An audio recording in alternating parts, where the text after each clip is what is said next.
Hi Scorpio, welcome to March. This is Teresa from Tarot by T. And before I start your reading, I want to call in some good energy. So this month, a lot of planets are changing signs. Mars, we start out with Mars moving into Gemini on the 3rd. Then we have a new moon in Pisces, which is favorable to your sign, on the 16th, or the 13th, I'm sorry. And then Mercury moves into Pisces on the 16th. And then Venus moves into Aries. Venus has been in Pisces, now she's moving on to Aries on the 22nd, and then we end the month with a full moon in Libra. So let's see, and plus we have, in the middle of all that, we have the equinox. So there's a lot of new energy coming in this month. And all the planets are direct, so this is the month to start taking action on what you want to get accomplished and what you want to begin. Okay, let's see what the stars say about love and relationships for Scorpio. What does Scorpio need to know about love and relationships for the month of March 2021? What does Scorpio need to know about love and relationships for March 2021?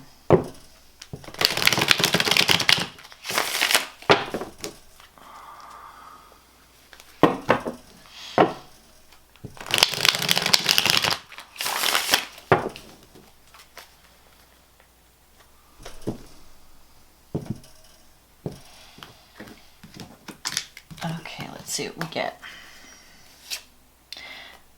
The King of Swords. The Eight of Pentacles, the Devil, the Seven of Pentacles, the Fool, the Page of Cups, the Knight of Cups, the High Priestess, the Three of Wands, and the Ten of Wands. And the card at the bottom of the deck is the Six of Cups. Interesting. Okay, so we start out with the King of Swords energy crossed by the Eight of Pentacles. Now the King of Swords, you could be dealing with an air sign, Gemini, Libra, Aquarius. But it's also, because it's the first card, it could also be your energy, where you're being a little bit more discerning this month. You're making decisions based on intellect and logic and what makes sense to you, rather than your emotions, which, usually water signs, especially Scorpio and Cancer, Pisces, the water signs have a tendency to go with their heart. They lead with their heart. How do I feel about this? And if it feels right, you go with it. But this month, I think you're being a little bit more practical, a little bit more discerning or intellectual, or logical, I should say. In some cases, some cards, the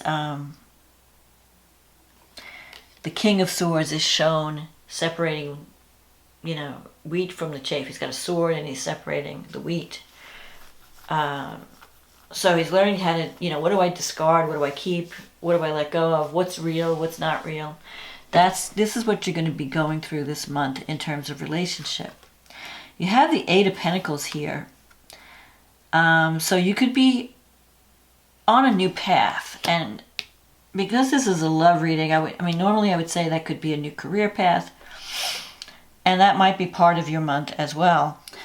But it could even be a new relationship that's at the beginning stages. Like you might be exploring new paths, new relationships, new people. And taking a different approach. The King of Swords energy is someone who really does a lot of thinking. And, you're deciding, where do I want to spend my time and my love? And, who do I want to spend it with? How should I use my energy? In the past, you have the Devil card and the Seven of Pentacles. So there could have been a relationship where there was a lot of strong attraction, strong desire. Maybe even an unhealthy attachment in one of the relationships where you're just obsessed with this person. Because devil is like obsession, desire, sometimes fear of being overwhelmed in a relationship, strong passion, strong chemistry, where you're almost addicted to this person. Like you really like this person, you can't break away, because the devil it's like somebody has a grip on you. And in the past, you have the Seven of Pentacles, which is the card of planting seeds and seeing where things are going to go. So you maybe were kind of waiting to see where a relationship was going. I feel like you're planting several seeds, though, because I'm seeing different energies here in the reading, which is probably why you have to be more discerning. You have to decide, okay, who am I going to choose? You know, I might be dating different people, or there might be different options available to me for love. Which one is the right one for me? And so you're really looking at these people and trying to figure out what you want, figure out what's best. Because I think you don't want to be, when the devil card comes up, it usually can represent an unhealthy relationship, like a codependent relationship, or a relationship where it's not an equal give and take, where you're just too drawn to this person, and it could be an unhealthy attachment. And that's in your past. So I feel that, and you also have the Six of Cups card here, which I feel like you're healing from some past relationship trauma. And you don't want to make the same mistakes in future relationships. So that's why the King of Swords energy is coming up. Now, some of you could be working with an air sign, dealing with an air sign, and learning how to deal with this air sign, because, Scorpio and Aquarius, or air and water are very different. Water signs want to get really deeply involved with someone. You want to merge on the soul level. Air signs, they want to be free. They don't want to be, like, you may see an air sign as being non-committal or free-spirited, or not very deep when it comes to emotions, even cold on occasion. But it's just that they approach relationships with a different type of energy. They don't want that to be glued to the hip with someone. They want, space and air between two people. So anyway, with the Six of Cups, this could bring someone back from the past. You could be meeting up with someone from the past. Someone may come back from the past. You might be trying to, figure out, do I want to reignite this relationship? But I think also, there's also new beginnings, because you have the Fool here, and you have this Page and the Knight. So you have relationships in varying stages. The King is someone someone you've known for a while. The Page could be someone new coming on the scene, especially following the Fool card. And the Knight, somewhere in between. So I feel like you're going to have several options for love this month, and you're going to have to decide which one is right for me, because I don't want to fall into this devil energy. I don't want to be in a relationship with someone who has such a hold on me that I lose myself, or that I can't think straight. That I'm just drawn to this person like a moth to the flame. And so the Six of Cups is like, and I'm still healing from this past, and I don't want to repeat the past. I want to make the future better, because the Six of Cups energy is about learning lessons from the past, healing from the past, using those lessons, carrying that past into the future in a way that you make things better because of what you've learned. So the second time around, you're not going to make the same mistakes. If you come across someone, you're going to recognize the problems ahead of time and head them off, or deal with them before they become a problem. So the Six of Cups has two meanings. Sometimes it can bring people back from the past, but it can also bring new people in to create a better future. And I feel like that energy is playing out here. Because especially with the Fool is like, you're ready for a new beginning. It's like, let's turn the page. Let's let a new cycle's coming in. It can be, and here's this Page of Cups. You could be connecting with someone who is very romantic, very, you might even consider them a little immature or unrealistic. Like they're just, because then they have water energy. So you could be dealing with water or air. So it could be Cancer, Pisces, Scorpio, like yourself. The Page of Cups energy, though, is someone very creative, very sensitive, very artistic. Someone who's like a dreamer. And so you may get a message from someone, and it could be from the past, because the Six of Cups is here. Someone may reach out to you and have some kind of, or you may feel like reaching out to someone, letting someone know how you feel. The Knight of Cups is in your fear sector. And this is a romantic proposal. You may receive a message or some type of proposal or invitation from someone who is very, you may feel like this is like a karmic connection. This person, I don't know if it's you or them. This person, the Knight of Cups energy is someone who, he lives in a dream world. He or she believes in love, believes in romance, and sometimes has unrealistic expectations of what a relationship needs to be. Like someone who's looking for the dream lover or the dream princess or the dream prince. The knight on shining armor. And so there's a little bit of idealized love in here. Someone who idealizes someone, who doesn't see, they don't want to see the dark side of a person. They just want to see the good side. And they like, I just love this person. They're my prince. They're my princess. That kind of energy. And when I get into the astrology, you'll see where this is going to play out, because we have Venus coming together with Neptune, which is a similar energy of, very highly romantic love, and just seeing, like, being all, glittery-eyed for someone. So in your environment, you have this High Priestess. So there are things going on behind the scenes that you may not know. And you may have to trust your intuition to find out what's going on. But if you're in a relationship with someone, or if you're thinking about someone, the High Priestess, this card can also represent what someone thinks of you. And with the High Priestess in this position, they think very highly of you. They think you're very spiritual, very intuitive.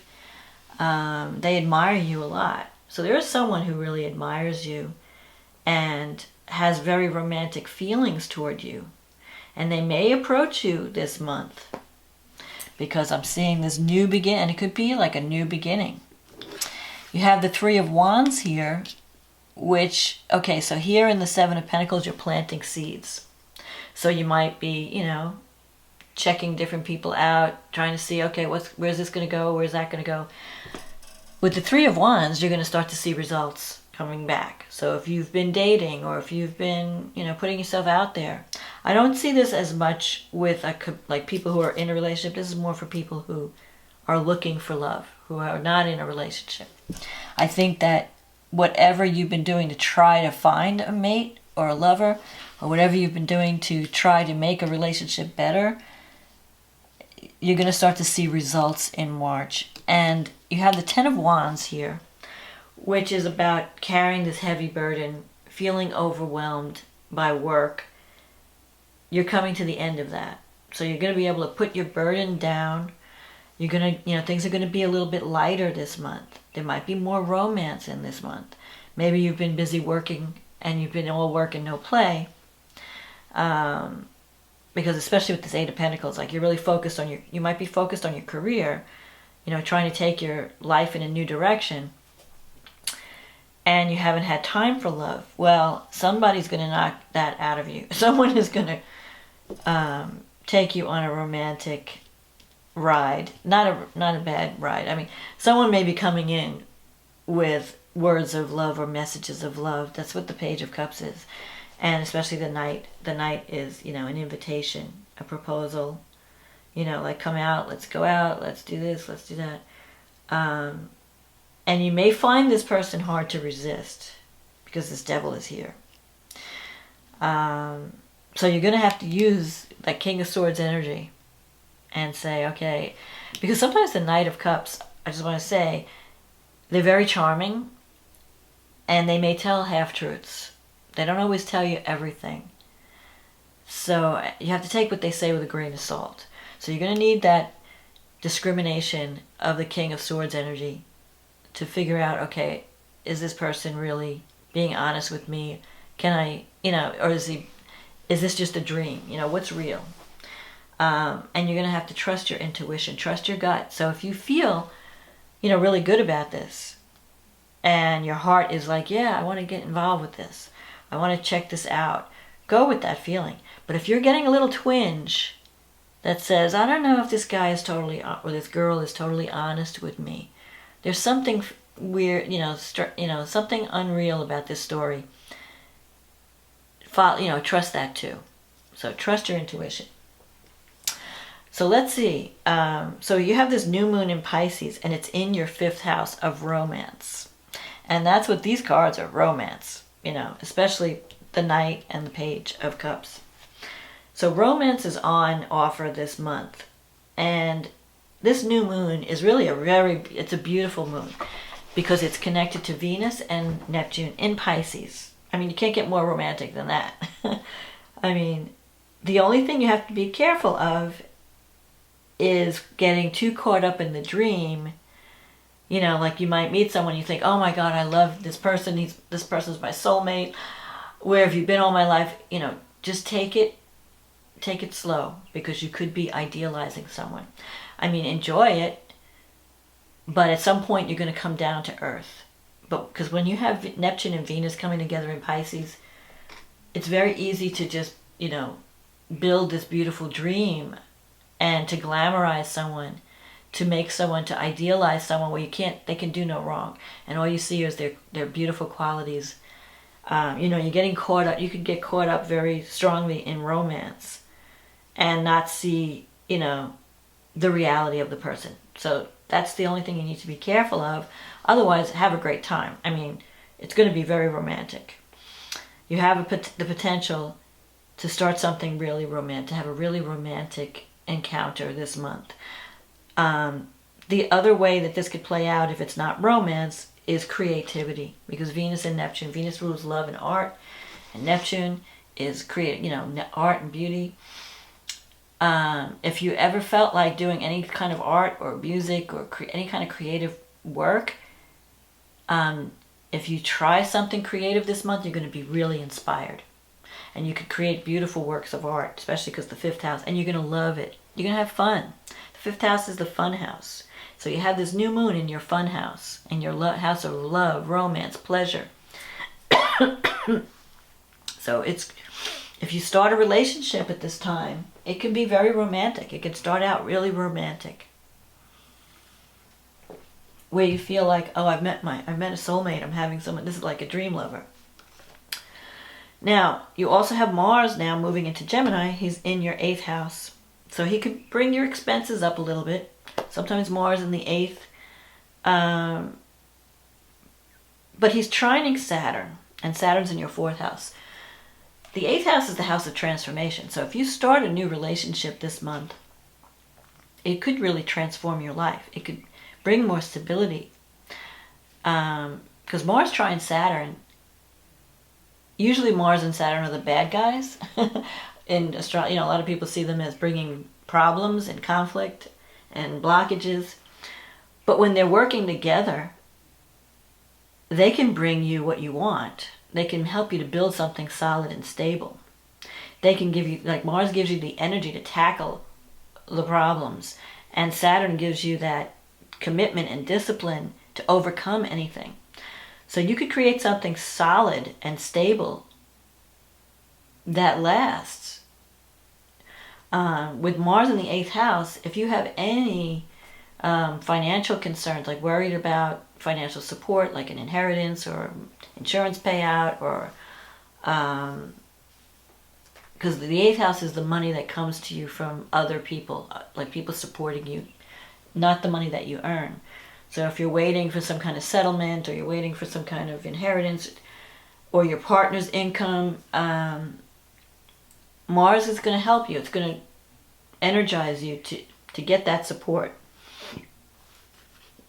to get that financial support.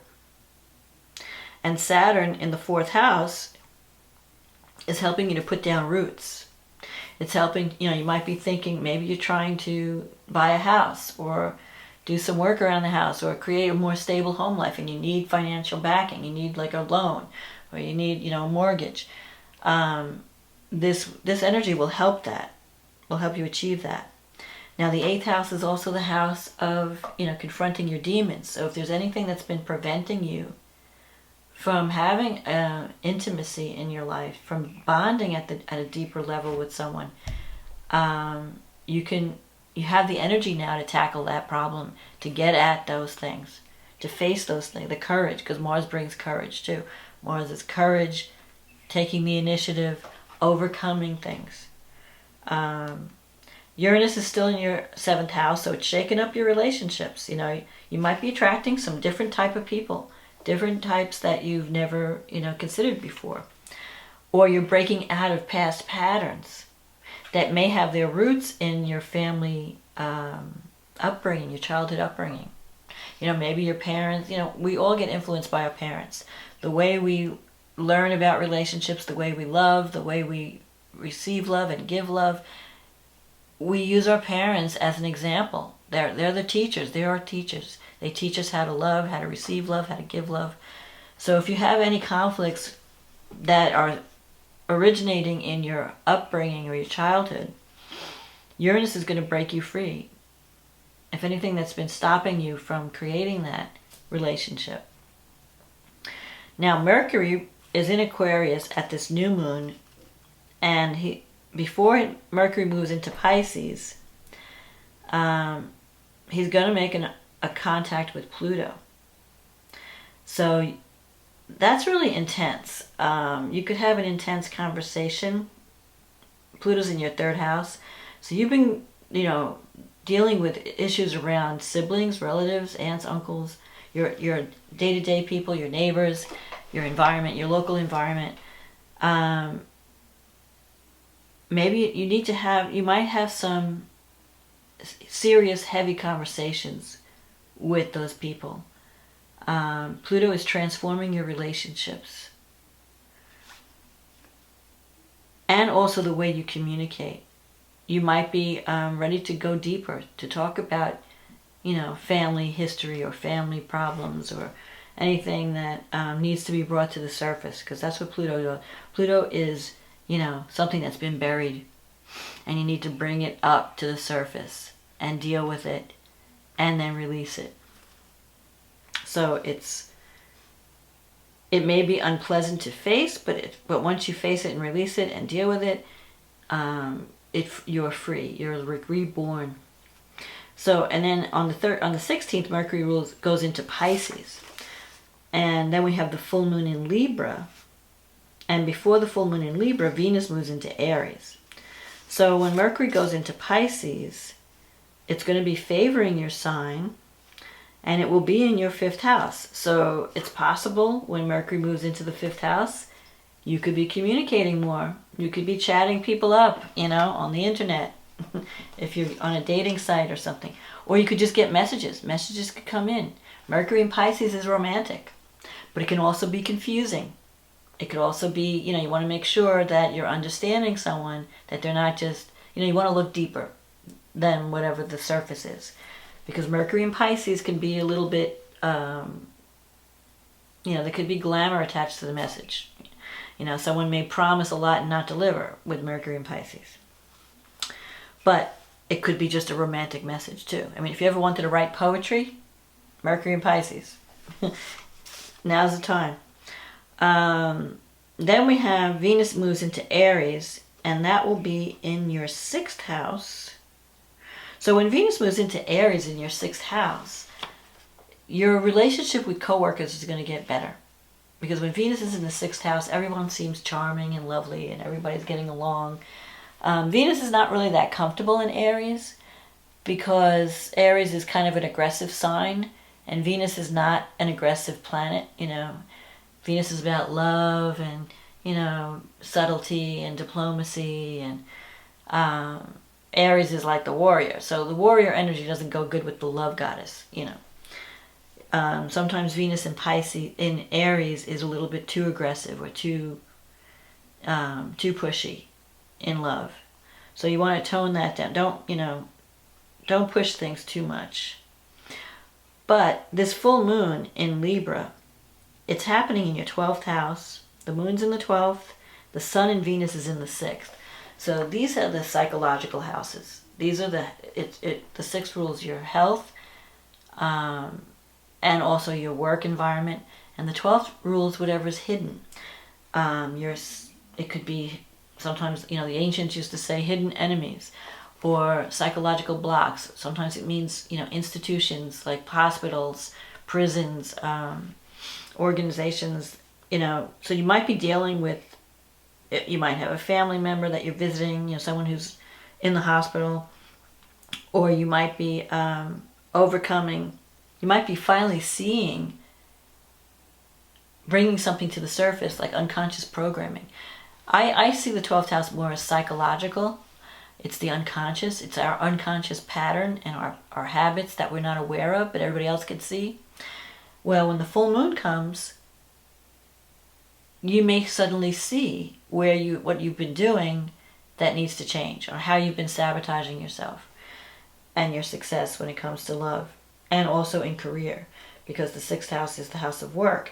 And since the sun and Venus are together, you might be getting along better with like a male authority figure, or you know, in any case, you're seeing the pattern and you're learning how to redo the pattern. So you're going to release the pattern, because the 12th house is also the end of a cycle. It's a time of release. So it's a good time, especially around right after the full moon, to release any bad habits, to release, you know, get rid of the baggage. But you have to see it first before you can release it. You know, a lot of times we do things and we're operating on unconscious programming and we're not aware of it. But when you can see it, so you can't heal something you can't see.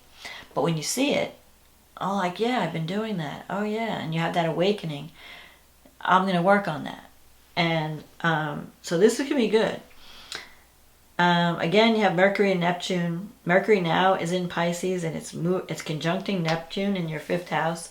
That's romance. That's romantic. You know, you might be getting a romantic message. I would be really surprised if you didn't get a romantic message at this time, by the end of the month. So you might, you know, you might get a message. And Mars and the North Node are in your 8th house, so it's almost like you really have to work on confronting, because the 8th house is connected kind of to the 12th house. Confronting your fears and your blockages, like, what am I doing that's preventing me from having an intimate soul union with someone?